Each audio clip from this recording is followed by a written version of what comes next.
absolutely converged again here on Udala Radio 104.7 FM, the Polity happening live. Good morning to you and welcome.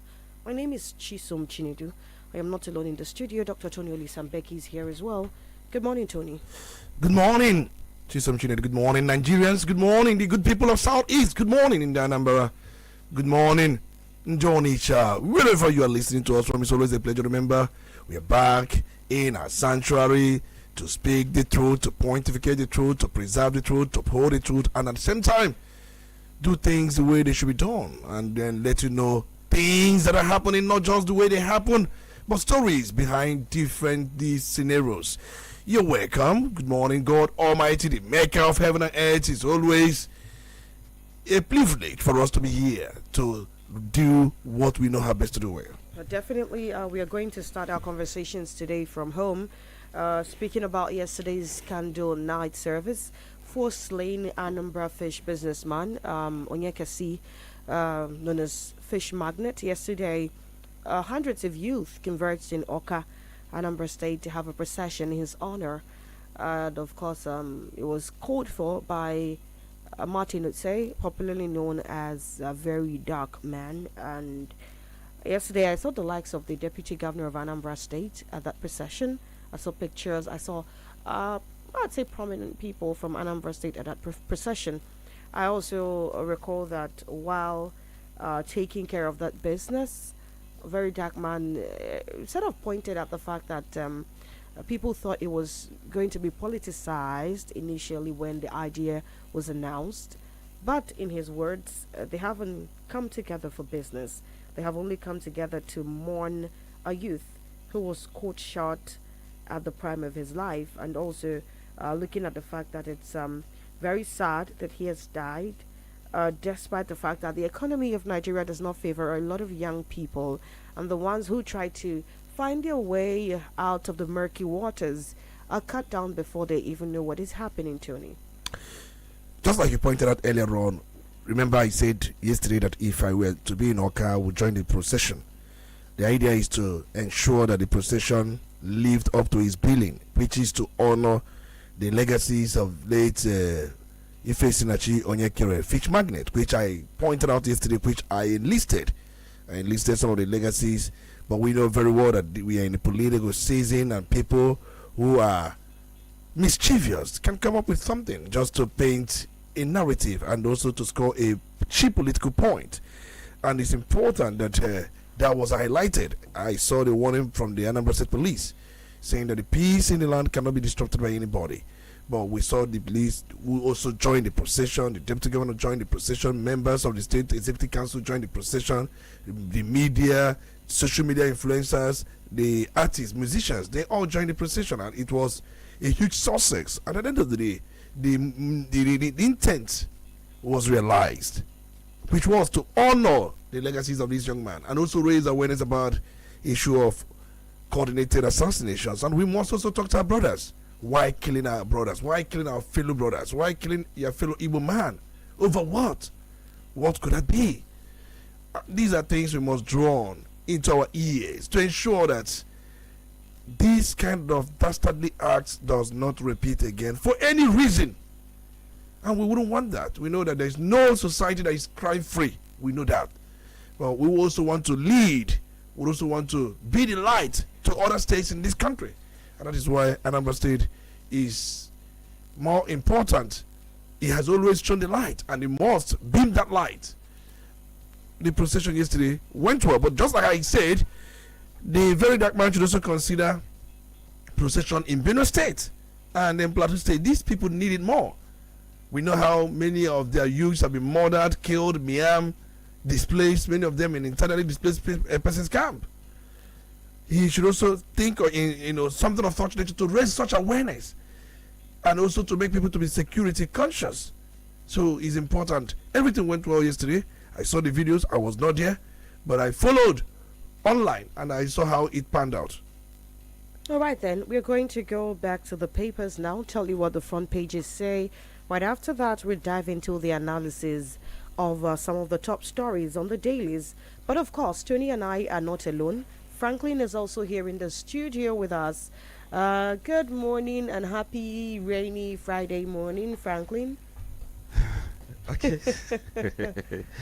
All right. Good morning to everybody. Of course, it's quite good for us to be here this very morning again to talk about Nigeria, because what we do here is to, reflect the image of Nigeria, show you, and see how we can put our heads together to ensure that we get to make the country, move forward. You just talked about the procession that happened yesterday in Oka, which was led by a very dark man, and of course, like you highlighted, that some of we saw some social media content creators, and then some government officials who joined that very procession, and you highlighted that that was meant to ensure that it wasn't hijacked. In fact, I liked what the police PRO did, in as much as the police had earlier issued a caution about that very candlelight procession, and eventually I would say he was smart, because I saw the way he found his way into the crowd and began to make his own video, telling people that Anambra indigenes, Anambra youth have come out to say no to killings in the state. They have come out to, to walk and tell those who are killing their people to stop killing them. So the way it was managed was quite good. But what I didn't quite understand is, when they arrived at the, fish magnet office, where that dark man, made statements. That was where he began to call names of people whom he was saying that they were the ones who killed the guy. Though if you look at what he said contextually, you can say that he was talking about how our system failed the young man. But the way he was calling name, he called the governor's name, he called local government chairman, he called, in fact, people who are in government, people who are in the corridors of power, he called them as the ones who were responsible for the death of the very young man. And I saw what a journalist wrote. There's one journalist attached to Fides News, but he wrote something, raising question, and going through the comment section of that very post he made. That was where I got concerned. I got this very concerned. But all the same, it was handled very well yesterday. So we just hope that those people who turned out to join the procession yesterday, whether it was a showmanship or candle procession, I hope those who turned out actually have the interest of Anambra at heart, that they will join this very crusade. If you see something, say something. If you know something, say something. At the end of the day, we go back to our cocoons and begin to aid and abate these criminalities. And stop doing something too, because the earlier we start to search for what is happening from inside, the better for all of us. On the Guardian newspaper this morning, banner headline: concerns over new customs levy, weak import as car ownership turns luxury. On page 6, the rider importers take advantage of additional charge for price gauging, and recapitalization looms as Tinubu signs insurance reform bill. On page 3, 1.5 million children die of vaccine preventable diseases yearly. On page 30, Oluremi Tinubu donates 1 billion naira to Niger flood victims. On page 30, investors raise stake in Nigeria with $5.6 billion capital inflow in Q1. On page 18, ADC leadership crisis deepens as INEC chairman withheld backing. On page 6. These are the stories you'd find on the front page of the Guardian newspaper. Okay, so let's get to the headlines on Punch newspaper. We have the better headline: says nationwide alert, FG warns of 5-day flooding in 19 states. It's on page 2. You can see the rider: rainfall flooding forecast for Tuesday to Saturday. Floods hit Ogun Gombe. 2025 flooding kills 191,000, or rather 191,94 missing. You can read the story, quite interesting story there.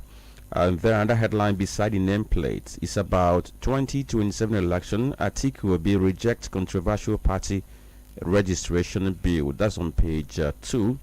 That is very big, which was proposed by their speaker, I think the Speaker of the House of Reps, Tajuddin Abbas, where they want to set up a commission that is going to be in charge of party registration, monitoring of finances, campaign, and what have you. But some persons are saying that this is, trying to, create commission that will end up doing nothing. Then The story above the nameplate says presidential jet gulps 26.34 billion naira in 8 months. What interesting story. CBT fears surge after decade was WASC result. That's on page 3 of Punch newspaper.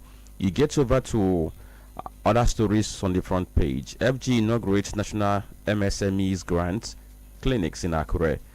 First holdco to dispose shares after Otudeko's exit is on page 27. 60-year-old Nigerian found dead with stab wounds in UK flat is on page 4 and 5 of the Punch newspaper. And the final story on the front page of the the Punch is banking booms. Or rather, banking booms with $3.1 billion foreign inflows in 3 months. The story is on page 28. All right. Inside the Punch newspaper, we definitely look at this one. Anambra threatens a crackdown on parties violating 50 million naira campaign fee rule. But then we are going over to the Nation now. Banner headline: Insurance firms set for merger acquisition to raise capital base. A new law streamlines sector to play big role in $1 trillion economy target. Right, that story is the banner headline on the Nation. Above that, you'd see that defection to APC, ADC depletes Squara PDP on page 6. Mpox vaccination for Edo on page 6. Above the nameplate of the paper, Lekki Ikorodu residents get flood relocation notice on page 4. The Rider Lagos government issues advisory. Plan to revive textile factory in upward swing. Minister inspects facility on page 3. First Lady's RHI lifts Mokwa flood victims with 1 billion naira on page 5. Blaming Tinubu for North's problems, the Deceitful says Sani did not return failed leaders to power on page 3. U.S. visa to attract $15,000 bond. The Rider Embassy plan is to curb overstay on page 3 as well. The final story here: police arrest sisters for faking abduction to extort 5 million naira from father on page 7. What would make children do this to their own father? Well, it seems to be a trend now. That was one we talked about here on this very platform, I think on Birikambiri. That happened in Delta State, where somebody went to borrow money from his brother, or from her brother for her bridal shower, I think about 3 point something million naira. And when it was time for her to repay, there was no money, so she had to fake her kidnap to get money from the parents to be able to repay the brother. It seems to be what is trending now. There was also a story we read here, the one that happened. A student of ASUT who was arrested in Oka for this same thing. So I don't know whether that's the new wave of young persons trying to get money from their parents, and it's quite pathetic. I missed a headline on Punch newspaper that talks about Anambra threatens crackdown on parties. Okay, you recognized it. Okay, yes. So over to Vanguard newspaper, we have the banner headline here that says 2027 Obi single term pledge raises doors. The story is on page 5. It has riders. A true leader can turn things around in 48 months. Obi is the one saying so. Then it's a threat to 1999 Constitution PDP. The question is, how is that a threat to 1999 Constitution? Other riders, it's marks of desperation. Okorie, you can take Obi's promise to the bank. Abaribe, one tenor is lofty but insufficient. Imaswen, it's insult on our collective memory. Buhari's aid. This very single term promised by Mr. P2B, why is he raising so much dust? After all, Rotimi Amici also said the same thing, but nobody's talking about him, and all eyes are on Mr. Obi. And then another headline says that Tiku Buni author celebrates Nasifa, 17-year-old word bears in English. And this one says Church of Nigeria formally cut ties with Wales over lesbian archbishop. Is on page 8. I think we read this very story yesterday on our news, where Anglican Communion is saying that you can't appoint a lesbian archbishop and expect us to sit be with you, because this is against the teachings of Jesus Christ. Then other stories: APC governors rally round party chair Yewada dismiss opposition as non-existent. The story is on page 8 of Vanguard newspaper. Above the nameplate, this story says commissioners accuse EEDC of reducing power supply in Enugu. It's on page 19. Keyamo aviation experts on warpath over Lagos airport renovation. The story is on page 9. Banks wooed me with pretty ladies for deposits. Send thugs when my business went down. $1. The story is on page 9. This is an excerpt from his memoir, which he published recently, talking about how banks normally use pretty ladies to woo businessmen who have so much money for them to come to their banks to deposit and run accounts there. Another story says court restrains Governor Bago from shutting Badegi FM. The story is on page 27. I think since Friday, Badegi, Bago has been in the news ever since he gave that very directive that Badegi Radio should be short because they made what he deemed to be unprofessional or comments that are not in sync with what's supposed to be.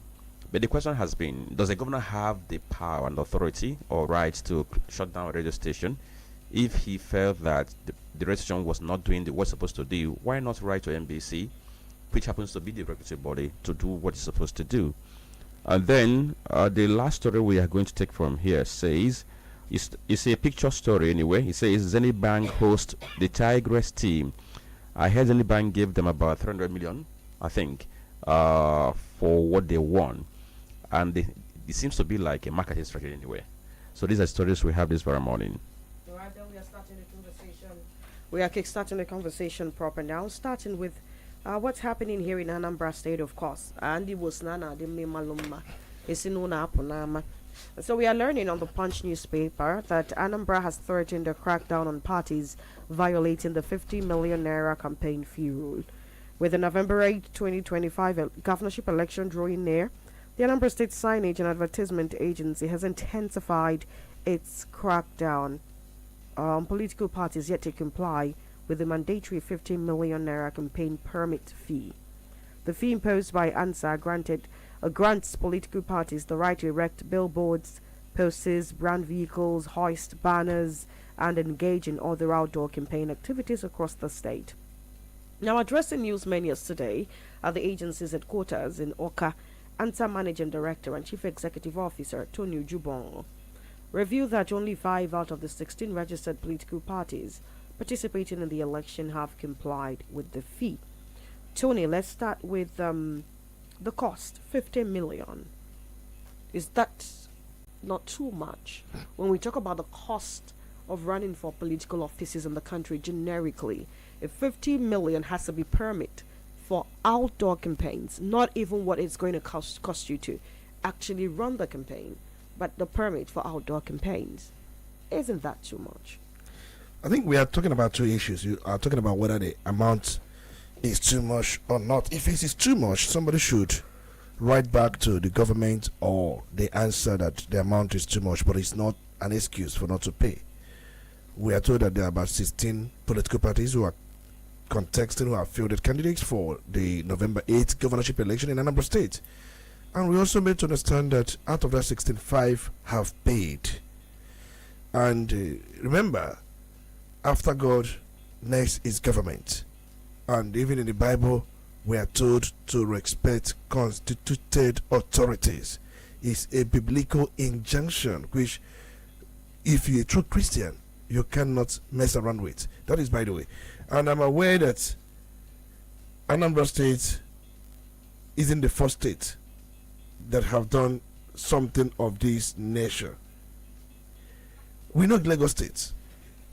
If during campaigns, candidates or political parties pay a certain amount, not just in Lagos, even in Kano, Kaduna, in other states, as low as a Ekiti State.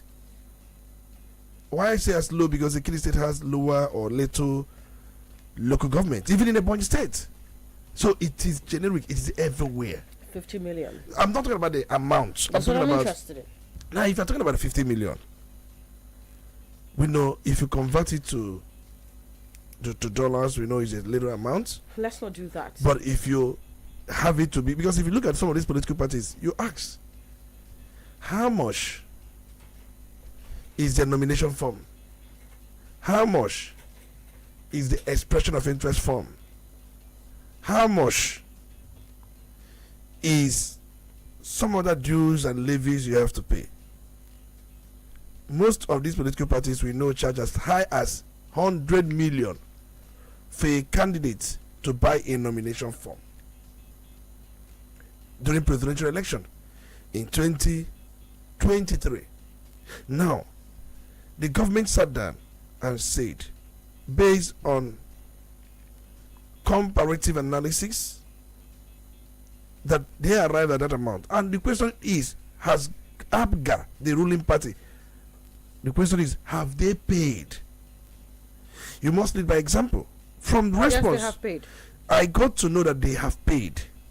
And then they were the last to pay among the 5.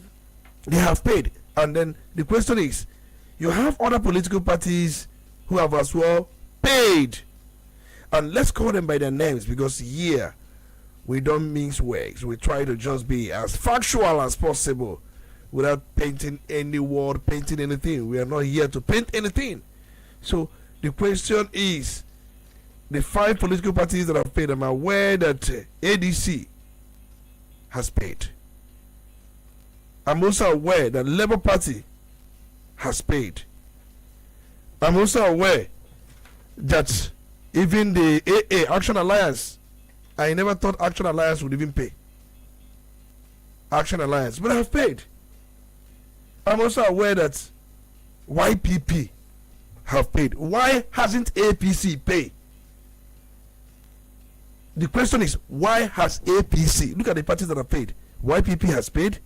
African Democratic Congress has paid. Labour Party has paid. AA has paid. APGA has paid. 5 of them. Why has APC? Why have they not paid? Why have APC not paid? It's just a big question. My concern is, we've seen their candidates giving 50 million to choir. We've seen their candidate giving 100 million to bishop. We've seen their candidate giving 100 million to church. You've been distributing 50 million, 100 million for votes, because for me, you want to make impression. So now there is a levy, a duty levy, which government, for crying out loud, no matter how we look at it, for the fact that we are talking about the next election, there is still government in place. Totally. Let me butt in here, because you were asking why hasn't APC paid. Must all political parties pay? Because this thing is this very way. Because the way it is, okay, let me even give the background, because yesterday I wasn't on this very program because I was in Oka for this very press conference that happened regarding this very issue. And I understand that the essence of this very fee is that you need to show commitment to the public that is being sold to you. The concept is this: if you go to media houses to buy airspace to market yourself, of course you're going to pay. You're not going to do that. You're not going to do that free of charge. And you are doing that because the media platform is selling the people to you. That's what you're paying for. So the concept that came from answer 2 is that we are selling the people to you. So you need to make a commitment for people to view all these their outdoor campaign materials. I want to talk about this very outdoor because I want people to also understand where this is coming from. The payment is not for you to mount. It's not for you to mount just to mount billboard. The payment covers any out-of-home advertisement. Take for instance, if you are going to print posters and the paste, if you are going to brand T-shirts, face cap, Shawwell, or call it stool or whatever. If you are going to brand your vehicle, if you are going to mount billboard, just anything called, if you're going to print handbills, the banners you're going to paste, it covers everything. Now, before election, because I know that there was a time that answer gave me a demand notice, saying that I should pay for a branded vehicle I was using there, just small branding. The branding you have on the vehicle, on the company vehicle, they say you pay. There's an amount of money meant for it. So payment for outdoor for outdoor or out of home media is being there. But the issue is that people were not asking questions about the amount that ANSA put out, the 50 million, asking whether it's too much or not. Now, ANSA has explained that if you don't want to pay, there's no problem. But you're not going to deploy all these out of home media campaign. Go ahead to conduct your rallies, but you're not going to wear branded T-shirt. You're not going to man billboard. You're not going to put on banners. You're not going to put on branded face cap and whatever. Or you can have your campaign, go to radio stations, go to TV stations, do all these things if you don't want to pay. That's what they have said. But in this case now is that they are saying that APC did not pay, and they went ahead, to man billboard, went ahead to put up a banner, went ahead to deploy branded T-shirt and caps during their campaign issue, and that's where the whole issue started. So the question now is, must APC pay? Because you're asking why hasn't APC paid? Why has the party refused to pay? Must APC pay? Can it choose not to deploy all these things and go ahead with its campaign activities? That's number one. The number two is, you talked about APGA. People will tell you that now isim ikadnapambi. How does that mean? That APGA is the ruling party in this very state. In that very case, the party can easily, or the candidate can easily get money from somewhere and pay for it. Because if you look at it out there, even amongst CSOs, they will tell you that any state that has this campaign permit fee, that it is seen as a way of controlling or shrinking the civic space for the opposition parties. So let's start from there. I think we have to really go back to the law, ANSA law, Anambra State Signage and Advertisement Agency. We have to do a whole lot of education about it so that people will understand what the law is about. And then ANSA, did they just come and ask people just to pay, or is ANSA a product of the law? So let's begin with that. I'm aware that if you look around, you will quite agree with me that ANSA came into existence in 2010. That was when Anambra State House of Assembly passed the ANSA law under the administration of Governor Peter Obi as part of broader urban development reforms. And the law was enacted by the State Assembly in exercise of its constitutional powers to make laws for the peace, order, and good governance of the state, as granted by Section 4, subsection 7 of the 1999 Constitution. I am aware that once passed by the House, the bill was signed into law by then sitting Governor Peter Obi. And then I am also aware that the ANSA law was designed to curb indiscriminate and chaotic display of outdoor advertisements, also to regulate billboard construction and visual pollution, and also to generate internally normally generated revenue for the state, and those align with similar reforms in states like Lagos, which had established Lagos State Signage and Advertisement Agency under Governor Tinubu in 2006. Lagos was first to set up such agency under Governor Tinubu. That was in 2006. Anambra State came with its own sometime around 2010. Now I have also let you know what ANSA is all about. Remember, one of the provisions says to bring about revenue to the government, to control outdoor and some of these things, as we have seen. And remember, I have also said that there are states with similar laws. I'm aware that Kogi State, that was in 2022 rather, not 2002, 2022, Kogi State, they established Kogi State Signage and Advertisement Agency, they call their own KOSA, under Governor Yahaya Bello. And then when they set up their own, they also put up such campaign permit, because I'm aware the political parties at that point paid 5 million as base fee, and also paid 2 million per billboard. Every billboard deployed, you must pay 2 million. Then you must first and foremost pay 5 million as registration fee. Then every billboard 2 million, and 1 million per banner. in public spaces, and also a refundable 50 million caution fee before campaign activities. Sometimes that 50 million refundable. Sometimes when they post these posters, pictures, they don't remove them after campaigns.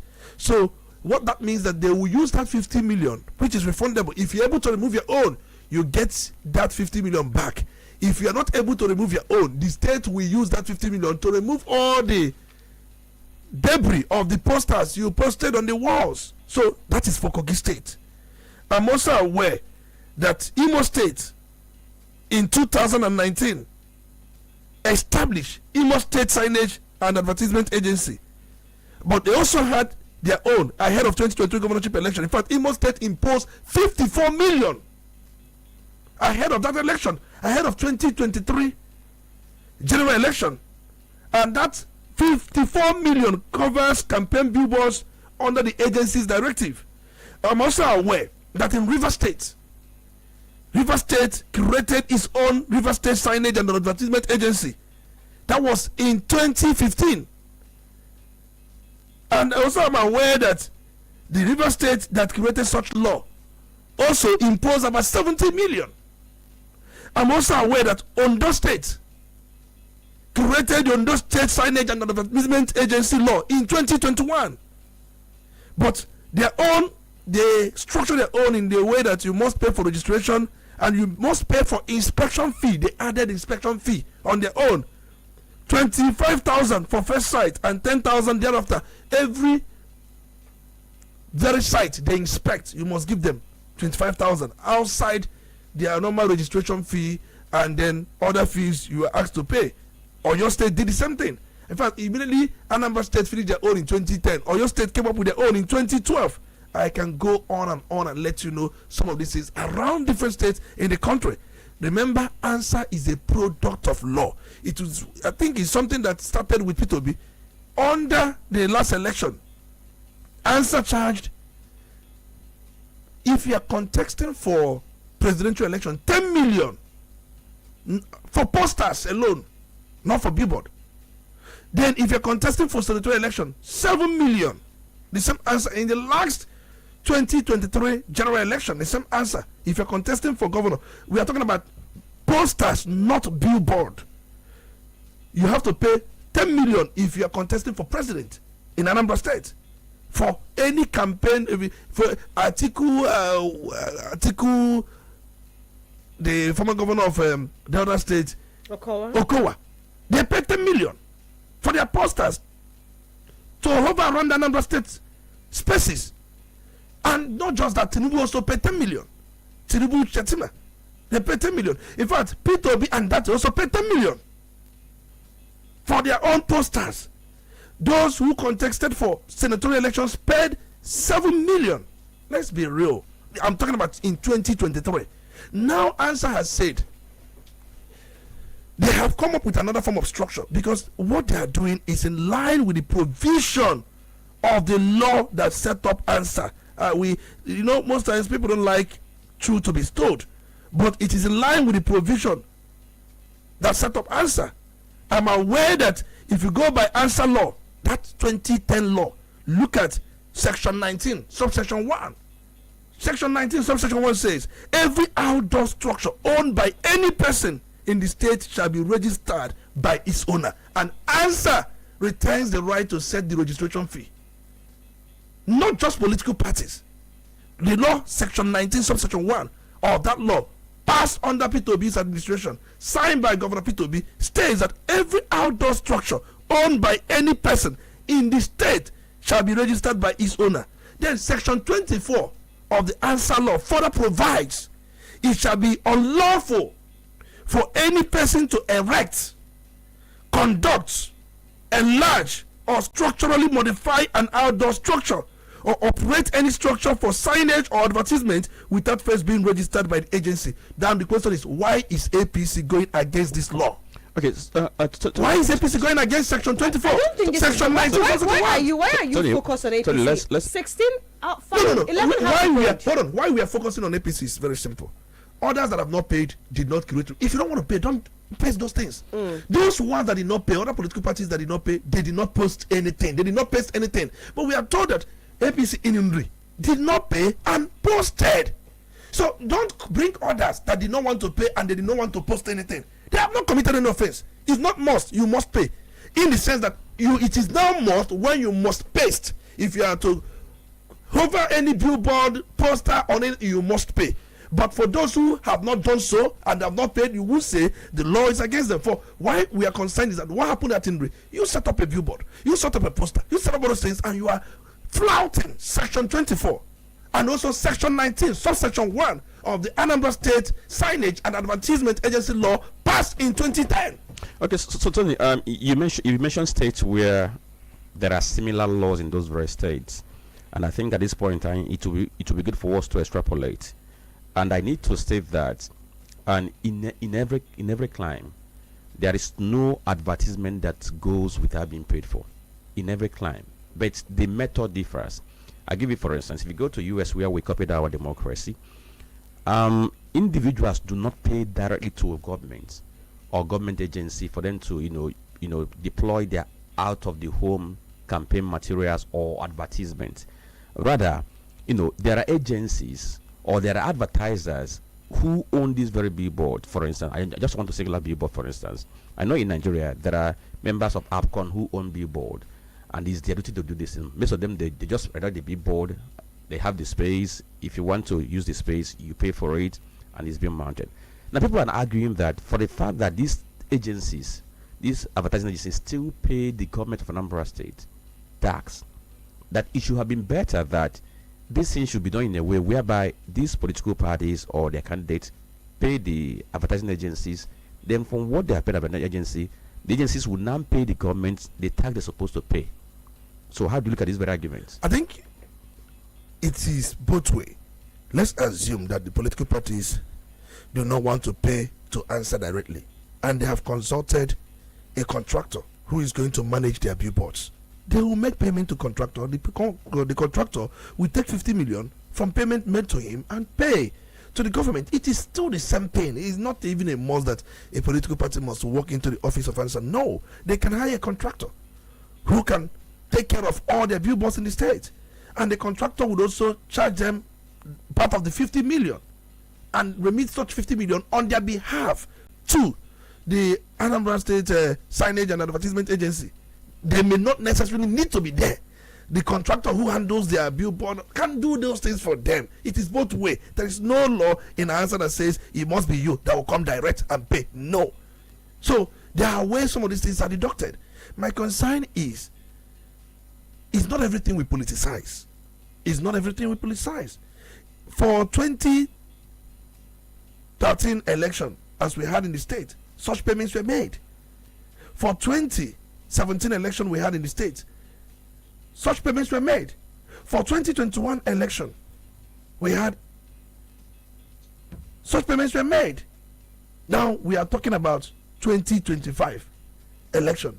So what is different between this 2025 election and 2021 and 2027 and then 2017 and then probably 2013? And the only time it was not put in place was in 2009 election, because such law has not come into states. It hasn't come into play. Tony, on a larger scale, don't you think that this kind of method, or this method of imposing permit fee on political parties on the high side, that it has a way of shrinking the political space for the smaller parties who do not have that financial muscle to do this? Take for instance, let me mention the candidate of a good party, Chika Jare, for instance. Let me mention Ife Melodike and Co, and some other persons who are in this very race, and they don't have this financial muscle to do this. So in that very case, they have been disadvantaged in one way, simply whereby since they cannot pay the money, they can't paste posters, they can't erect billboard, they can't use crested or branded t-shirts. Now let me say, it's not campaign fee. When you say it is campaign payment, that's not true. It's pure outdoor advertising. That's what I'm saying. So let's put it this way: if you don't just campaign, if you're going to have rally, it's included there. For you to have your rally and use the campaign materials at rally, it's included in this. Let me ask you something. If you have, you can go on, have your campaign. I understand you. if you have, you're going to deploy all this. That's material. what I'm saying. They have not shut you from campaigning. Let's assume the way you are now. But you can't use the outdoor advertisement. That's what I'm saying. If the way you are now, forget campaign. Let's assume you have a business, or you have maybe eatery or fast food center, and you want to put up an outdoor advertisement for that place. You must pay. So it's not about campaign. The issue is there is a body that looks into outdoor advertising. But here, for me, they have said, instead of charging you for poster, charging you for billboard, charging you for everything, why don't you put all these things together? Let it form the registration for your outdoor advertising, not for your campaign. People are making mistakes. They say, bring in this money for your campaign. That is wrong. Bring in this money for your outdoor advertisement.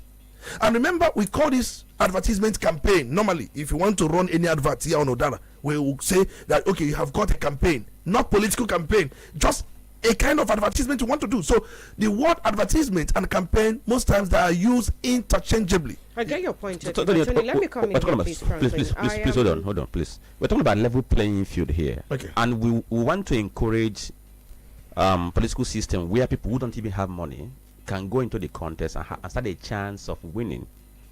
Now, for the fact that there is a 50 million naira somewhere that you need to pay for you to be able to deploy all the avenues for you to market yourself, and you don't have that very money to pay, of course, in one way you've been disadvantaged.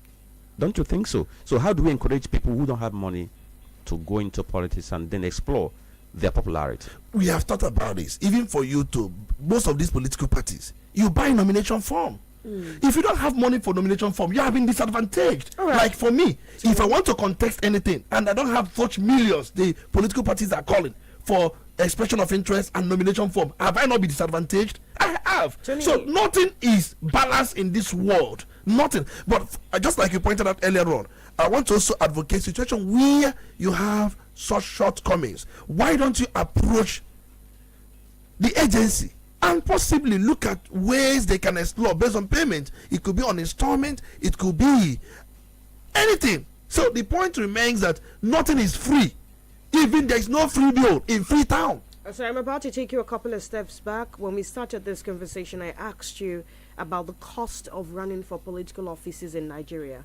For the want of a better word, people go into political offices to recoup what was spent to get into those offices. Sadly so. We've had reports over and over and such narration, and we have all sat in different platforms to agree that one of the reasons that happens is because it costs a lot to run for a political office in Nigeria. And the big question is, when do we go back to the drawing board, back to our electoral act, back to whatever part of our constitution, probably the state acts, the federal government, the Nigerian constitution, that permits for things like this to backtrack on them, to take them out of our system? But when do we take political offices out of the hands of the rich? Because as it stands, you pointed out rightly, declaration of interest, 30 million. The form, 50 million. When do we take these things out of the system? When can the son of a common man who can afford 500,000 naira for a form be allowed to run for office? And please don't get me started on how this is how these political parties get funded, because that is also one of the reasons why they are in shambles, because everyone is looking for a way to control the funds. Okay, now I think for me, I have been a strong advocate of creating a level playing ground for people to run for offices. They have the capacity when it comes to delivering. Remember, for you to set the tone for political and electoral reforms, it has to start with the National Assembly. And recall, the Electoral Act is an act of National Assembly, not an act of any state assembly. It's an act of National Assembly. And if those who are the National Assembly so desire, and they're acting based on true representation of the people, comes out and say, you know what, no nomination fee would exceed, let's say, 50,000. You know what I see here? Take it out of their reach. keep it where they can access it. That is why Then make it's poverty an instrument. is intentional, because if they do it that way, the son of a Paiwan chapper will come and dine with them. The son of a man who is a bicycle repairer will come and dine with them. So our system is made to serve them. That is it. They do it in such a way to show class so that you can't come close. It's important we highlight this. With that money, the way they have constituted it, you can't go into politics. And each time they end up winning an election, what they do is to go and recoup the money. They must have spent fortune. And that's why if they lose election, it becomes as someone who had a business, that sunk in a high sea. And they take election to be do or die because of the fortunes they do spend to get to where they are. And we've seen the uprising of godfathers. Why are godfathers? Godfathers are there to shoulder the burden, financial burdens, especially when you have nothing. So if you have nothing and wants to run for an office, all you need to do is to go to a godfather, pledge loyalty, pledge everything, and the godfather takes charge, and he does out his money for you to run for these offices, and then he would totally wants to control you. We're talking about destructive godfatherism, and then we have seen that destroying states. What happened in River State? Wike has said that the amount he spent in River State, nobody can tell him to shut up. And people have asked Wike, that money, is it your own money or the state's money? We need to take a break, Tony. We have been able to agree on something. The fact that all of these policies were not made to I remember before we go on break, I remember when Obiano and the Obitobi were having problems. They were having critical problems. And John Martin Sudorike came out and said that the problem is the 5 billion naira spent by Obi on the election of Obiano. And that tore them apart. And they could not come to any alignment. So it's a problem. We must go back to the drawing board. We need to take a break. Can I say Attend this? to some commercials. Can I say this? Anywhere in the world, that's not, because I just want us to understand this. There's nowhere in the world where politics is not capital intensive. We should note this. Anywhere in the world involves money. But that's why in some climes you have independent candidacy, so that if you cannot show that financial responsibility in parties, you can fly, you can contest on your own and see what you can get out of it. But and then secondly, in the world, for the fact that there's an existing law setting up answer, and the answer has said this is the way it's going to run. Every party is meant to abide by it. Or you go to court. Or you go and challenge it. That's the fact.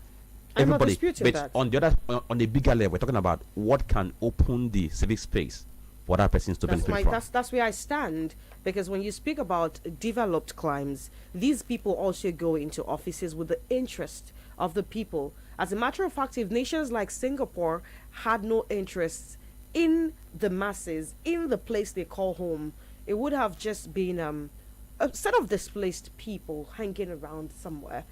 Unfortunately, it is what it is here in Nigeria. We keep our fingers crossed, hoping that someday someone who truly desires better lives for Nigerians, who does not want to feed off the poverty for the persons and the class of people or their groups, their cronies' interests, comes to power in, of course, in different levels of governance in Nigeria. We take a break at this point. When we come back, there is a conversation going on the true nature of Obi's one-term bid.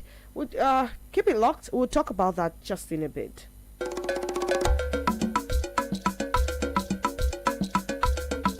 Udala Radio 104.7 FM. Seriously authentic.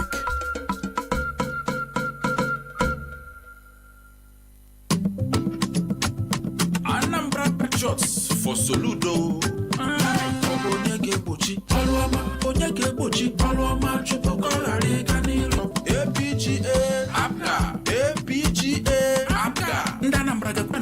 Unu ekwekwene ka ewere unu wee gbochie ọrụ ọma Chukwu na Chichas Soludo wee na-arụ na Anambra steeti. Unu makwa na anyụkọ mamịrị ọnụ ọkpụ ụfụfụ. Ngwa bịakọtanụ n'igwe ka anyị kwado nwanne anyị nwoke bụ Chukwu ma Chichas Soludo. Unu afụghị ihe niile ọ na-eme na mbara dị iche iche site na Anambra North, South to Central. Na-ekwu okporo ụzọ niile nke ọrụgo, na-ekwu ụlọ akwụkwọ nke ọ na-emepe, na-ekwu hospital nke ọrụgo. Unu afụgonụ ka ụmụ nwaanyị anyị si wee na-amụ nwa n'udo free of charge. Ụmụ akwụkwọ wee na-agụ akwụkwọ n'efu. Ihe a niile ya na ihe ndị ọzọ ka Chukwuma Charles Soludo na-eme na Anambra steeti. A na-ekuzi maka New Government House nke kwuru okwu ya kemgbe 1991, ya bụ 34 years na ya na Soludo arụgharịghị ya. Kedu maka maka New Solution Fund City nwanne m Soludo nọ n'ọrụ ndị Anambra ọrụ ọma ama ngwụkwa agụ bịanụ n'igwe ka anyị kwado nwanne anyị nwoke bụ Chukwumacha Soludo. Anambra Patriots for Soludo.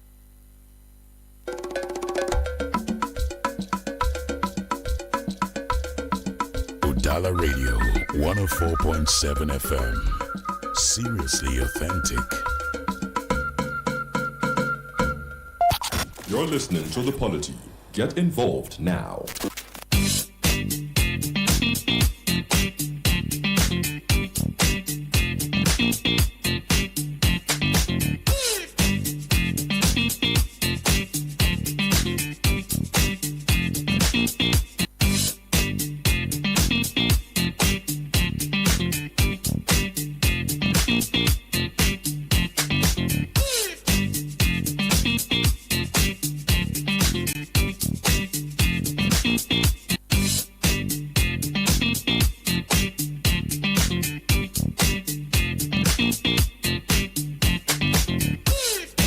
Conversation is still on Udala Radio 104.7 FM, the Polity happening live here. We are moving over to what the Vanguard has tagged 2027. Obi's single-term pledge raises dust. And of course, we are learning that the Polity was astir yesterday over the persistent promise of former Anambra State Governor Mr. Peter Obi to do a term of 4 years and quit if elected as Nigeria's president in 2027. Obi, who flew the pack of the LP in the 2023 presidential poll and came a close third behind President Bola Tinubu of the All Progressives Congress APC and Alhaji Atiku Abubakar of the PDP, is not the only one making the one-term pledge. Former River State Governor Rotimi Amechi and former Vice President Atiku Abubakar have also made the promise, but Obi has been re-emphasizing the issue and cited foreign leaders who did a term and left indelible marks in the United States and Britain. We've seen reactions, Tony, but yesterday Obi said that a true leader can turn Nigeria around in 4 years. Now, a lot of persons have been asking questions concerning the personality of Obi. You know, people have been asking if it is in his character to actually do one term. And then we have this government is in continuum statement always trending. Do you trust that, like Obi would always say, it's about starting the process and showing workings for the for the want of a better word? Do you trust that Obi would do only 4 years? I think if you talk about trust, if I trust Obi that he will do one single term, what about the other? The last time somebody made such promise and ended up not fulfilling the promise was Goodluck Jonathan in 2011 when Yaradua died. Yaradua died in 2010.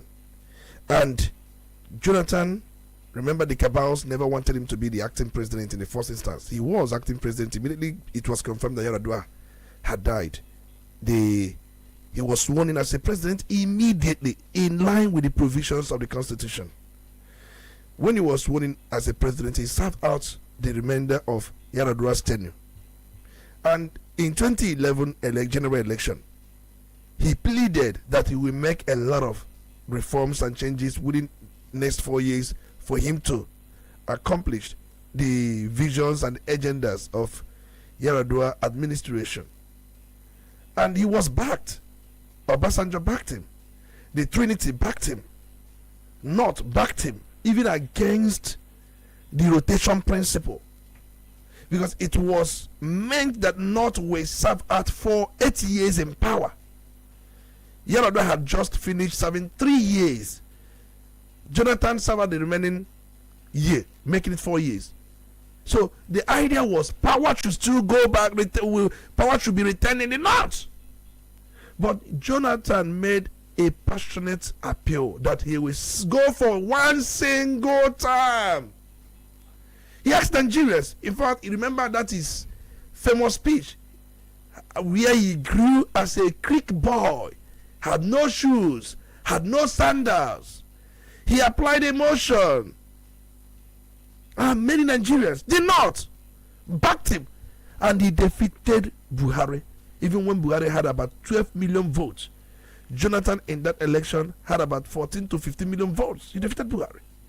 And why he defeated Buhari was the entire southern Nigeria rallied around Jonathan. And some part of North Central, in fact, North Central rallied around Jonathan. What gave Jonathan that victory was the entire three southern part of the country, the South-South, the Southwest, and then the Southeast. And majorly the Southeast led the campaign for Jonathan. The North Central joined the campaign. So Jonathan was able to muscle vote from some parts of Northwest and Northeast. Remember, Buhari had Northwest and Northeast in that election. Jonathan had larger chunk of North Central. So that was how Jonathan came to become president. After that election, he was sworn in as a president in 2011. Now he served that single term, but he felt that he needed to complete some of the projects he had started. Remember, he had held 2014 confab, and when he was campaigning, he said that he needed to implement some of the outcomes of the confab, which has to do with structural reforms of this country. He campaigned on that. At that time, many who backed him in 2011 dissociated him.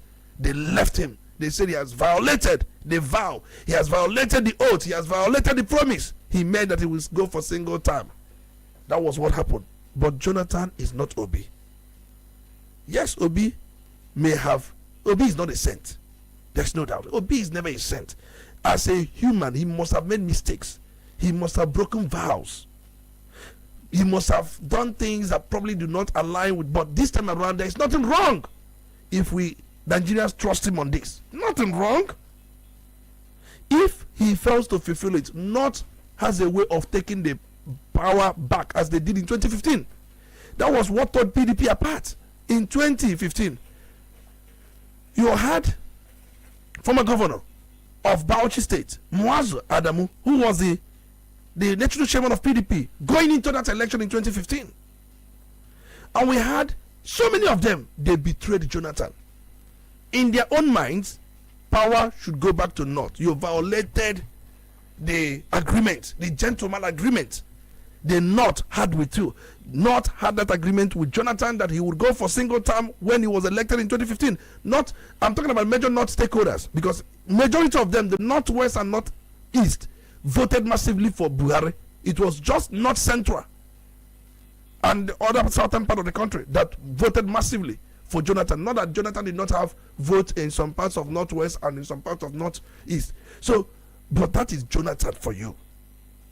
Now, we are talking about Peter Obi, who has the goodwill of teeming youths of this very country. Majority of the youths in Nigeria believe so much in him. And he has shown something. There are some characters he has shown which we have not seen in most politicians. And so many politicians, established politicians, may not want him because he is going to bring about disruptive change.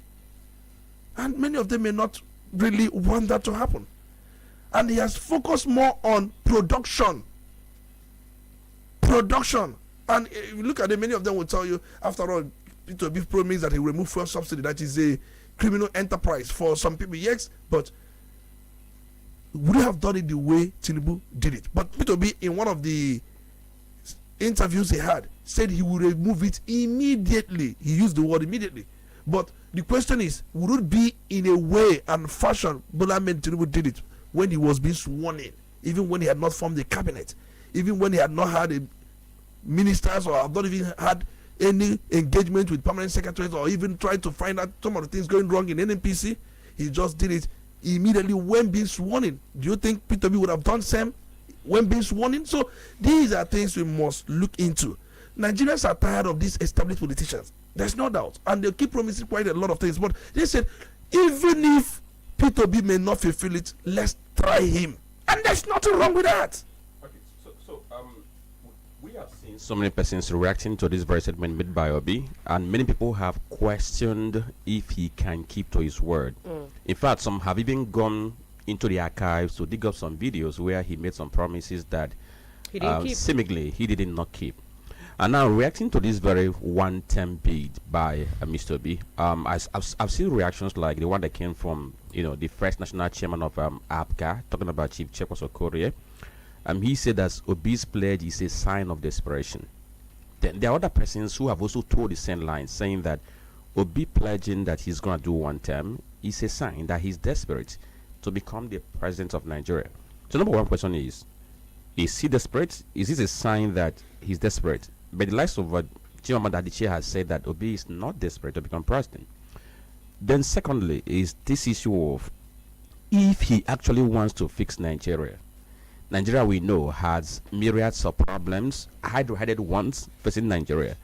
If he actually wants to fix Nigeria as he has promised every time, would 4 years be enough for him to do that? That's another question. Then, when the pressure of office comes, would he be able to stand by his promise that he's going to do one thing? Because you know how politics is. You could be outside and you are making promises. By the time you get into the office, you begin to hear from different advisors, people who are going to do analysis for you and tell you the implications of doing one term and going for second term. So would he be able to withstand? Does he have the character to say no to the pressure that is going to come if eventually he becomes the president and he wants to serve a one term? So 3 questions. I think I have said here that it's only God that will tell you what somebody will do tomorrow. Human beings, as we have known, even in the Bible, are saying a man na halipo. Humans are unpredictable. Human beings are unpredictable. It's only God that is, that is reliable. So we will not probably give Obi that very thing God is known for. But then giving him benefit of the But then you can also give him benefit of. See, the issue is this. I have said it here. You need to be desperate to change Nigeria for you to be a president. So is he desperate? Not to be a president, but to fix Nigeria. See, Nigeria. let's talk about it. He is not desperate to be a president, but he's desperate to fix Nigeria. So do you Nigeria, think he can be fixed in 4 years? you can lay the foundation. Let me say this. And if he enters into the wrong hands again? See, all you need to change Nigeria, if you are to be a president, all you need to change Nigeria is to strengthen institution. Work with the National Assembly, even when many of them may not want to work with you. And when you make them understand you're not coming back, your own is to set the tone. If you go down memory lane, you will see how foundations were laid in most countries that enjoy quite a lot today. We are talking about laying foundation. When you if it takes that 4 years to strengthen institutions, when you strengthen institutions, corruption will cease to a large chunk. And when corruption ceases, in fact, go and sleep. What is killing this country is corruption. Once you're able to deal decisively with corruption, those roads, those contracts, some of these things done and the way they are being distributed, and this way the patrimony, all this sharing of money, when you stop those things, there will be so much left So you think to address a lot of needs. But won't can he do corruption that? fight back? The question is, it takes the grace of God for anybody to do that. You know why I'm asking you if corruption he cannot has fight back? pledged. He has pledged that he will do things like this. But if you ask me, can he do it? What's my response? It takes the grace of God. Let's go back to get it done. antecedents. Yesterday I was listening to is it Amman, and he said something about the North wouldn't possibly vote Obi because one of the biggest investments he boasts about is that he brought a brewery, which is one of the highest taxpayers in Anambra State. And over there in the North, alcohol is haram and all of that. And now the question would be, when you say the grace of God, I mean the change taking the grace of God, I'm going to be wondering if outside of the grace of God, is it not a human factor? God works through humans, right? And so is it not possible, going by Obi's antecedents, for him to do, tangible things? I'm going back to his antecedents. I mean, he's been a governor, a 2-time governor in Anambra State. Looking at what he was able to achieve here, do you think he can do a lot for Nigeria in 4 years? Let's go by antecedents. The person that laid the foundation of present day Anambra State things doing well was Ngige. Chris Ngige laid the foundation. Even when they brought him through the back door, he made pledges, to the godfathers that he would always give them what Mbaneju couldn't give them. He disappointed the godfathers. They chased him. They abducted him. So that was what happened. And in that period, Ngige, within the space of, was it up to 3 years? I think, let's put it plus or minus 3 years, Ngige laid foundation. Ngige shake the entire political landscape of Anambra State in 3 years. Even when he was still removed by court. But people still talk about that period he was governor. He wasn't governor up to 4 years. But did he make any impression? He made. Did he lay the foundation? He laid. Did he correct some of the ills? He did. He first signed the handover of schools to missions. He couldn't execute it. P2B came and executed it. Some of the things he laid the foundations, P2B executed. What did Ngige do? He laid the foundation. Now, and P2B came, following the foundations laid by Ngige. He went in the same line. He ensured that schools were handed over to the missionaries, and he established quite a lot. We are talking about answer. He was the one that established it. And we are talking about the Anambra State Teaching Hospital. He built it from scratch as a governor, P2B. We are talking about the Wariam campus of the same school. He built it from scratch, even when the school was domiciled in Uli by Mbanuju. There were other things he did. He set up INIX. So I don't see. He did so well as Abga governor here in Anambra State. He made Abga to become the lovely bags of Anambra and the Anambra. Why do you think Anambra loves Abga so much? Because of the foundations laid by P2B. So let's understand these nuances. He made a good impression. If he had not made a good impression, nobody would talk. After all, they were governors that served during his own time. Why is he the focal point? They were governors. He left governors way back in 2014. That was when he left Aguaka. Since then, 2014 down now is 11 years. We have governors that had served during that period. Who is talking about them today? Because of the changes he made here. But someone went to, what do you call it? Somebody can easily rush to any social media handle and start saying rubbish. And the rubbish could be one, yes, that he built alcohol breweries and all that. He didn't build that. He attracted such investment. We're talking about foreign direct investment. These guys were in South Africa. So, but he had said many times that he would turn the north to become agricultural hub of Africa, not just West Africa. And where people should begin to listen to him is in the area of turning or bringing about agricultural revolution in Nigeria. Okay, so just like I said, I can't vouch for anybody, but he has made good impression here in Anambra State. And for second time, you can only do things through the grace of God. Okay, so he said 4 years is good enough to lay good foundation. I think that has been noted because we have seen some leaders who serve a long time in office and they haven't changed anything. And I just want to draw two analogies. If you go to Rwanda or Cameroon, you will see two, heads of states who have served for different number of years, and they have contrasting development in these very two countries. That's noted.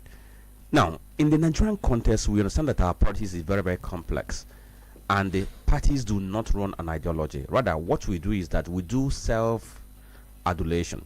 Anybody who gets into office wants to go the way that by the time he's done with his tenure, people can say, oh, this is what he did, this is what he did. People want personal glory other than, working towards a national development plan.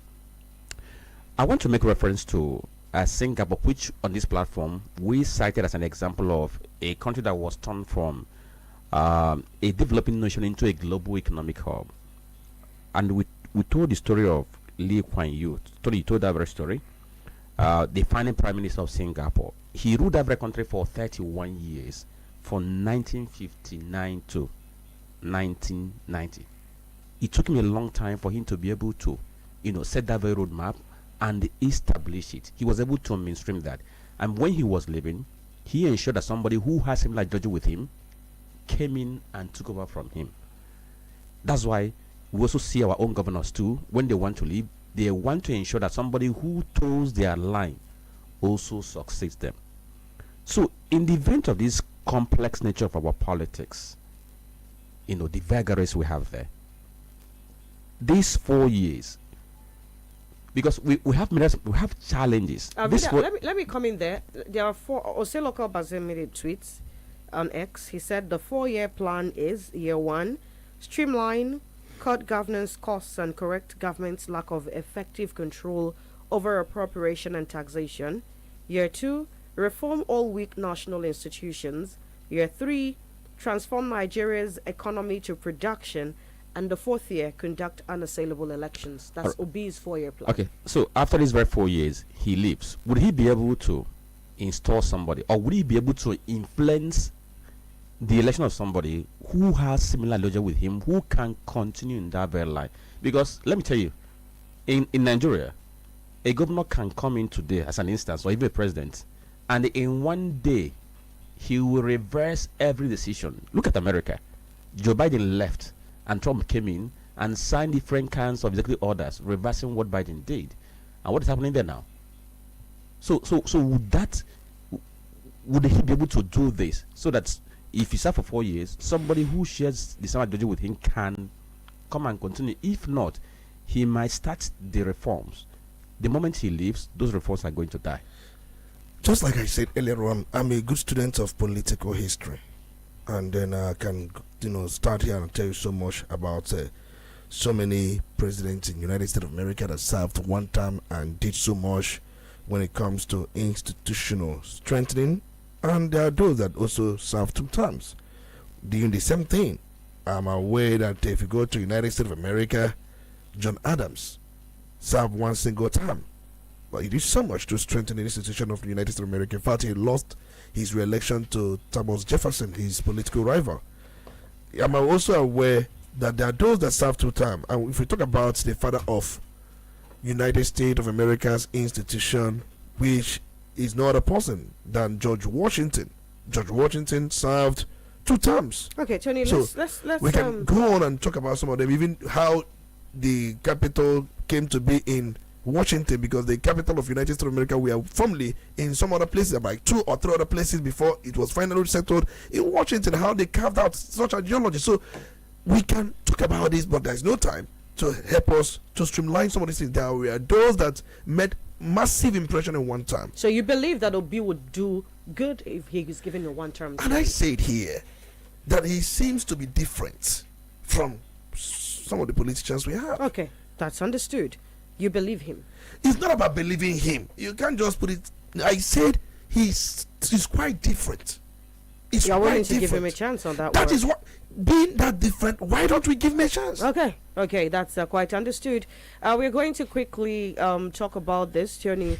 What do you think about a bill that is supposed to review and alter sections 40, 81, 84, 153, 222, 225, 226, 228, and the 3rd schedule of the Constitution to establish a political party's registration and regulatory commission outside of INEC?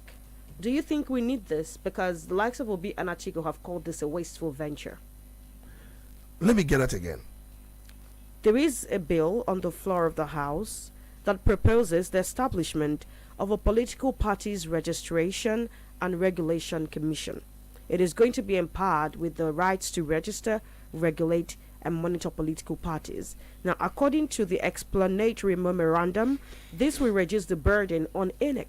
I've said many times, INEC needs to be unbundled. So you think this is one of the steps. Development. It's one of the steps. What about the cost implication? I'm talking about even the one probably that will serve as a registrar, for political parties. It may not also take up the role of oversight. Okay. It can also take the role of oversight depending on the capacity. We need quite a lot of reforms. So in you this don't country. think it's going to be a financial burden on an already overburdened system? See, the point is we may not need to recreate a new agency. We have a lot of commissions that are not even functioning. We can scrap so many commissions and create the ones that we want to create that will function. Okay. So we have got so many of them that are not even working. So the point is, these are part of the reforms we are talking about. INEC cannot take charge of the entire valuation of electoral system. They cannot, and they don't have the capacity. They have proven times that they don't have capacity to deliver. That's why they will tell you glitches, and they are easily being influenced by some high-level politicians. So we need pure sanitation. If we can get our electoral system right, if that's the only thing P2B can even, or any person, not even P2B, can do in 4 years to ensure that no politician, no group have any influence on our electoral institutions, where our electoral institutions are totally independent. You cannot appoint, I cannot even appoint, strip himself, because the person will be a president, strip himself of so many powers through the act of National Assembly. That person must have done massively and will be remembered forever in Nigeria. All right, then join the conversation. We are live on Facebook, by the way, at Udala Radio. Drop your comment right there. 0803-221-6973, 0803-876694. Stick to the 2 minutes mark. Be as objective as possible. Turn down the volume on your radio set. Good morning. Good morning. Yes, good morning. I'm Mr. Samson, calling you from Ataba. Samson, go ahead, please. Thank you. A man that could not build one single primary school or secondary school in 8 years is promising to turn Nigeria around in 4 years. A man who today we cannot point one road that is not deplorable that he built is turning to turn Nigeria around in 4 years. Please, all Nigerians are not fools. We listen to this program because we want to listen to professional analysis. Don't turn this program to a political platform for Obi. We have been searching the internet for how many days to find out where he was praised for doing well as a governor for 8 years in Anambra State. If Tony Olisa Mbeki wakes up in the morning and turn the program to where he will come and express his emotion, he should know that it's a professional. My brother, we are here for facts. You are not from Anambra State. From the look of things, you are not from Anambra State. You are not. You are not. You are not. That man by Samson. You don't need to be in Lagos to tell us what is happening in Anambra State. Obi renovated schools. He built schools. He built roads. Stop coming to the studio. You can't just say this. You can't just be telling us here in Anambra State what you think. I understand that you are from one of those Lagos, Abuja journalists. We understand. Tell me one school that will be built in Anambra State. Why are we elevating mediocrity? Why are we elevating mediocrity? All right, then. You come here every morning and all you do is to tell us Obi, depend Obi. Okay, thank you. Samson, your point has been noted. Tony, he's asking about schools that Obi has renovated or did renovate. But before you answer him, good morning. Good morning. Are you there? Uchenna, go ahead. You have 2 minutes. Please be as objective as possible. Thank you very much. You see, it is high time when you call into this program, you identify where you are calling from so that we can have an objective conversation. What are you driving at? Yes, what I'm talking about is the comment made by the first caller. He said he's calling from Asaba Delta State. Is that the point you'd like to make? Yeah, no. Then go straight to your points, please. Let us put something in proper perspective. Accusing Tony Olisa Mbeki here of promoting someone's this thing is not fair, because we have even sometimes disagreed with him.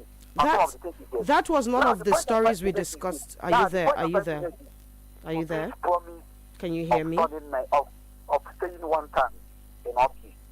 Yes, it is only God who can tell what will happen in the future.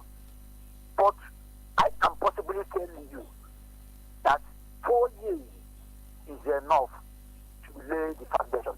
4 years is enough to strengthen critical institutions of this country, which we know is the problem of it. Okay? And when Jonathan broke the promise in 2015, we saw how the majority of votes from the North, they moved in. All right. So there's no doubt about it. I believe him. In fact, I ought people to give him that benefit. Okay, you believe him. That's been noted. The stories we looked at this morning, starting from Anambra State, the candlelight session yesterday in Oka, for the slain fish magnet. We looked at answers and position of a 50 million advertisement levy for political parties that would like to put out posters and other political campaigning materials for the November 8 election. All right, and also we looked at Obi's promise for a four-year tenure. Also, noting that Obi isn't the only one who's made that promise. Atiku has made that promise. Rotimi Amechi has made that promise. And also, Atiku and Obi's criticism of the bill on the floor of the House for a new commission that would be in charge of registering and regulating political parties. Tony, you'd get your shot to respond to all of these. Let's take some more calls, all right? Let's hear what you have to say. Good morning. Be as objective as possible. Stick to the matters on ground. Oh, good morning. Yes, good morning. I'm struggling to hear you, but I believe you can hear me. My name is Kingsley. Can I go on? Go on, Kingsley. Where are you calling us from? Okay, I'm reaching you from about this morning. Go ahead, please. Yeah, thank you so much. Dr. Tony Olisa Mbeki, I wonder why you spend too much time trying to explain something that should have been answered in just 1 minute. The question was, is 50 million naira too much for outdoor advertisement or outdoor campaign, whatever word we may choose to call it? The answer is emphatic yes. Kingsley, and I believe just like can I come in, Kingsley? Kingsley, can you hear me? Can you hear me, Kingsley? Yes, I can hear you. Okay, so from your perspective, it's a yes. You think it is too much. What else? Yeah, it is too much in the sense that we believe so much that we should be cutting down the cost of governance, and the cost of running for political offices should also be made affordable for every person. That is giving everybody a free playing ground or a level playing ground. So when you talk about 50 million, what about other aspects of campaign? What about other financial involvement? And at the end of the day, you still want the same person to get into office and deliver good governance. It is not possible. So as long as today's country or our country today is concerned, such amount of money for just outdoor advertisements, for me, is outrageous. So right, something needs to be done as long as that is concerned. Thank you so much. Thank you for your contribution. Good morning.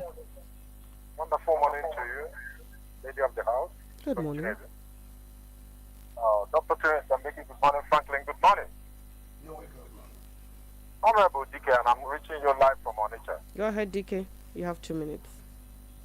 Yes, let me thank our Nambrarians yesterday. They really did us proud. And that is why Anambra is setting the pace always. The truth is this. If you want insecurity to stop, let you me Anambrarians know how best to do it. They were the first that initiated, I think, it's or Voice Oye when things was not okay. They take the bull by the horn. And you can see yesterday they came out en masse against all odds in order to ensure that this young boy or the young man, is being not just the pressure is that those that kidnapped or killed him must be brought to justice. And nothing is what about it. So away from that, His Excellency Mr. Peter Obi is the man that Nigeria wants. The youth needs him.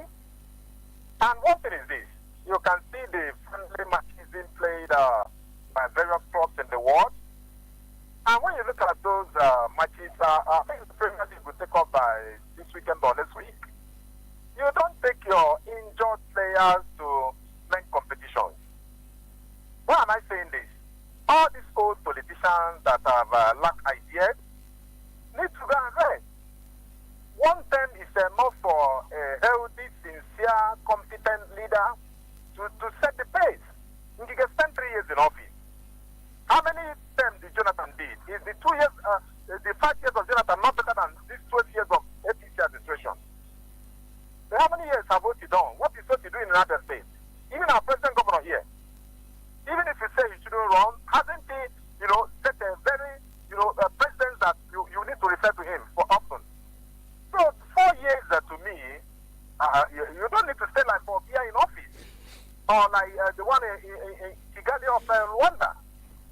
let's get the record straight. That Mr. Pito, His Excellency, has shown.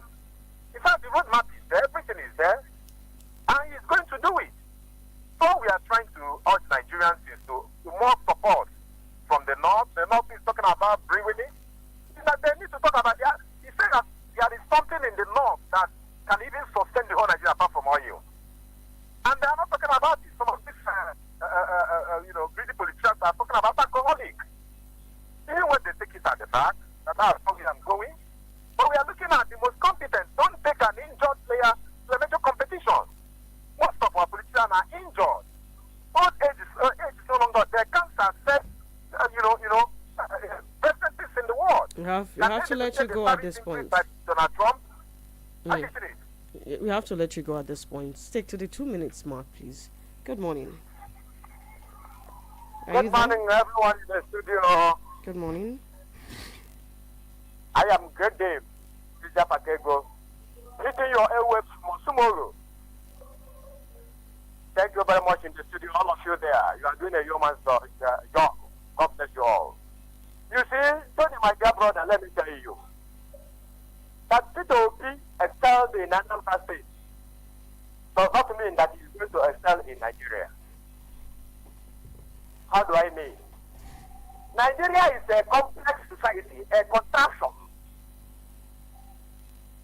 Now, what foundations will Peter Obi erect or build that will be sustainable? During Michael Babara, Zeke, and others, 1960 to 1963, were there no foundations laid that Nigeria thrived then, and we enjoyed Nigeria? Where are those foundations now? What will people do under 4 years? It will be a total, a ridiculous regime. He can never ever achieve anything because Nigeria has decayed politically and otherwise. There are no institutions working, and the people cannot succeed in 4 years. Emeka Nyoku, my dear brother, says it. Call down the angels of heaven to come and rule Nigeria under 1999 and constitution and whatever. They can never ever succeed. We discussed it on this platform. What will Peter Obi is only being desperate, looking to rule Nigeria for 40 years. That is an act of treason. And bet you me, he can never rule Nigeria because Nigeria's foundation does not suit any evil man. Thank you very much. Good morning. Okay, you'd need to reconnect. We're live on Facebook at Udala Radio 104.7 FM, 0803-221-6973, 0803-827-6694. If you could, please go straight to the point, be as objective as possible. Let's hear what you have to say. Good morning. Good morning. You're clear in the studio. Good morning. Franklin, Chisom, and analyst Olisa Mbeki. Go ahead. This is Anthony Mecheta, and Richard this morning from Onitsha. Go ahead. I want to begin this morning to react on the opening song for advertorial billboards for campaigning in Anambra State. I see it as a strategy. Some leaders deploy even to frustrate contending parties. I remember when someone said that even people put down billboards as a government in Anambra State. And this is a ploy that when such amount is not being generated, you see the government going around to put out billboards claiming that they did not meet up with the legal fees that they were expected to pay. As we saw in the last election, when a Labour Party candidate was lamenting on why the billboard in that Enugu Oka Expressway that was put down. The paid legal fees that the billboard was pulled down, that they have not complied. So I see it as a ploy. Whenever we are in election season, the government in power deploys such strategy to frustrate contending parties.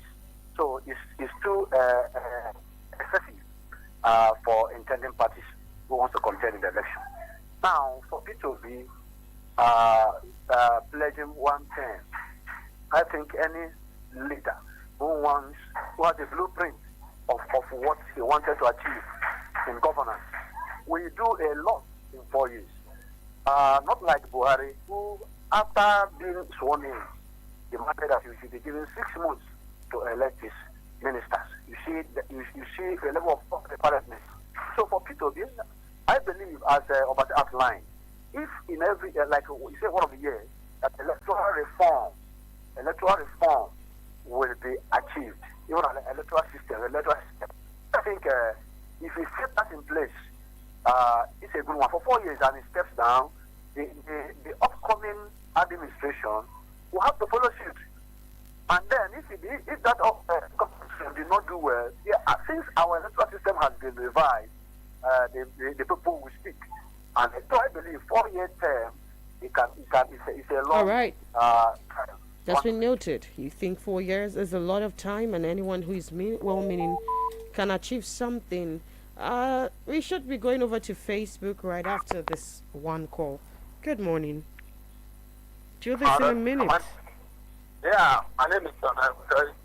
Let us stop all this back and forth that we are doing, talking about P2B. P2B are so that very different from every other politician that we have in Nigeria here. Either we like it or not. If you like support APC, if you like support AFGA, if you like support any kind of political party, he has shown us that it's a very different politician from every other politician based on his experience. So what we are talking about, whether Jonathan Steele or the other two, yes, I'm not denying that after then, some people, some hijackers, some ayanas that is benefiting for the government will always do everything within their power to convince that person to tell you that you can still continue. You can still continue. You have the 4 years. But with the advent of this man called Cynthia shows that it's very, very different. Only Nigeria can occupy and see the opportunity. Just for 1 year, we need a different politician. We are seeing different kind of politicians. Now we have the one that is very generous to spend money. What benefit are the citizens having? Talking about the one that we have now. So we need that person that have another trajectory, another different ideology that will come. Let us see. Somebody else can be able to fix this country. That is why we are young. That is why everybody is trying to support him. All right. Over to Facebook now. Okay, so from our Facebook page, Amazing Warrior Chief Wadorum Usinachi says, Obi's one-term campaign. Truly, human beings are unpredictable, but by grace of God, Obi can make an adequate change. Now, my humble question is, can other tribe in Nigeria give chance for an Igbo man to be president? Okay, he's watching from Odap Onitsha. Master B, SJP says, Nigeria should have strong faith for Mr. B's promises and assurance of one tenure in his administration. We should understand that any resources any leader used for development of the country is our own. He didn't bring it from his father's house. Okay, he posted from Onitsha. John Mbe says Peter Obi is dependable and trustworthy. Perhaps the only occasion he failed to keep his word is when he defected to PDP from Abuja. Yes, Obi shouldn't be blamed because some persons actually frustrated him out of Abuja. It's a long story for another day. Again, the person of PO's level is too precious to belong to. Okay, I'm not going to use the word you use here. Okay, so please, if your remark is uncomplimentary, I'm going to skip it.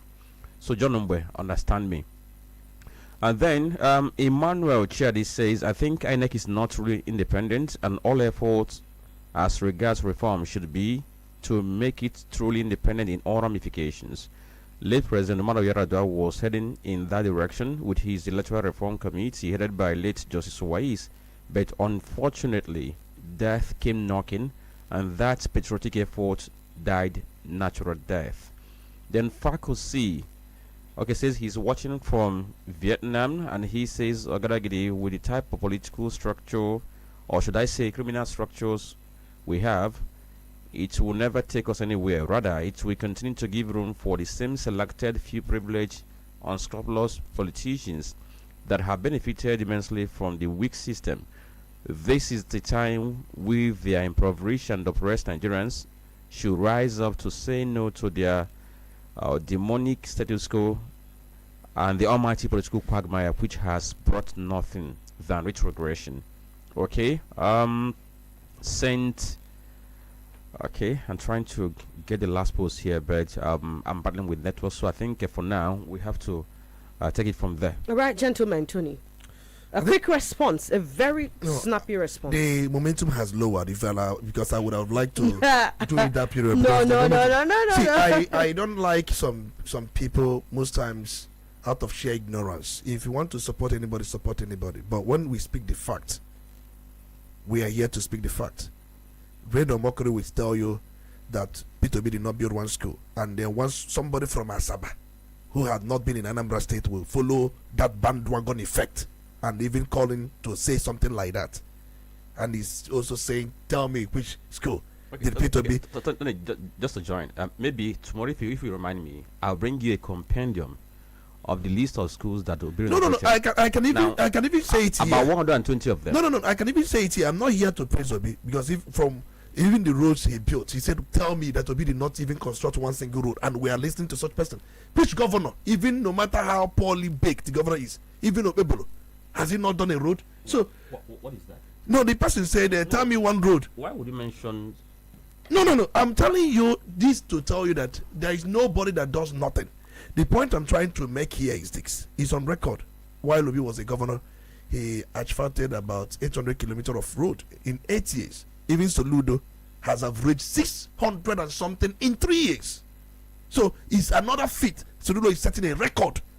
But it's expected that if somebody who is to come after you, we do greater than you. So it's something that is even biblical. In fact, even my alma mater, CKC here in Onitsha, Obi renovated it. As a governor in Anambra State, I'm also aware that he renovated even KRC here. There are so many schools he renovated, and then there are places he built new classroom blocks. Okay. And somebody will come in here and say, tell me, because you are following Reno Mockery on Facebook. Okay, we are not here doing Tony, Facebook things. Thank you very much. No, Your point has been quite recall one thing. Just like I said, it takes grace of God for any man to achieve anything. And I've always said, we have base brain from the southeast. It must not be Obi. We also have likes of Soludo, who can as well govern this country and make impact. Let an Igbo man govern this country. That's the most important thing. Your last words. All right. So I tell people that social media is not a place of fact. It's a place of banter. I just want the person who was asking the schools to be renovated. Like I said, there's a compendium of not less than 126 schools that are renovated. Isn't he the one known for digital schools? Now, if you also want to check, go to Dominican Sisters College Abatete and ask them, what do we do for you? That will be enough. Franklin, isn't he the one that gave a lot of laptops to schools? I'm just curious. No, I rest my case. I don't want to call names. I have lists here. All right, gentlemen, thank you for your contribution this morning. And of course, thank you for being here. The Polity is going to make a return tomorrow, 9:15 to 11 a.m. Until then, I leave you in the hands of a mighty sparrow. The song is Capitalism Gone Wrong. Good morning.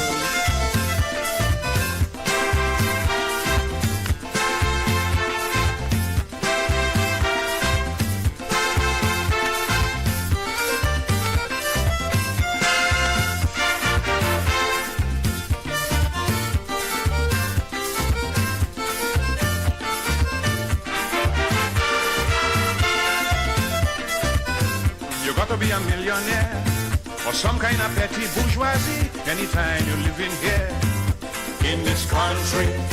You got to be in skullduggery, making your money illicitly to live like somebody in this country. It's outrageous and insane, them crazy prices in Port of Spain, and like the merchants going out their brain, and the working like you only toiling in vain. Where you ever hear a television for 7,000, $250,000 for live piece of land? A pair of sneakers, $200, 80,000, 90,000 for motor cars.